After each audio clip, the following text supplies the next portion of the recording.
পৌরসভার দেহুন্দা ইউনিয়নের বাটিয়া সাকোয়া গ্রামের বাসিন্দা।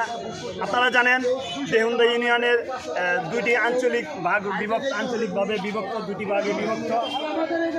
আমরা শুনতে পাচ্ছি দেহুন্দা ইউনিয়ন নতুন ভবনের কমপ্লেক্স কিছুদিন আগে নাকি টেন্ডার হয়েছে। আমাদের বর্তমান চেয়ারম্যান যে কোনো চলচাতুরি করে মিথ্যা জাল স্বাক্ষরের বিনিময়ে রেজুলেশন দেখিয়ে দেহুন্দা ইউনিয়নের নতুন ভবনের নতুন কমপ্লেক্সের দেহুন্দা দেহুন্দার অংশে টেন্ডার করেছে। আমরা বাটিয়া সাকোয়ার সিংহভাগ মানুষ, বিশেষ করে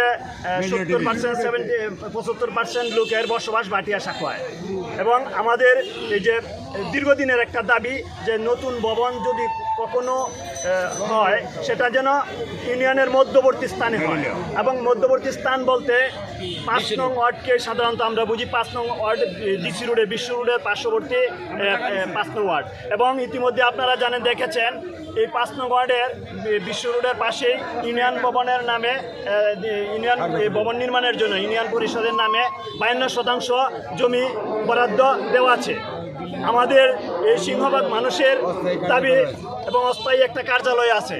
আমাদের সিংহভাগ মানুষের দাবি বাটিয়া সাকোয়ার যেন এই কমপ্লেক্স নতুন ভবনটা হয়, এবং যে টেন্ডার হয়েছে এই টেন্ডার বাতিল করে এবং এই ইউনিয়নের নতুন ভবনের কার্যক্রম সম্পূর্ণ স্থগিত করে এই আপামর জনতার দাবি এই স্থগিত যেন করা হয়, এবং মেজরিটি পার্সেন্টের দাবি যেন বলবৎ করা হয়।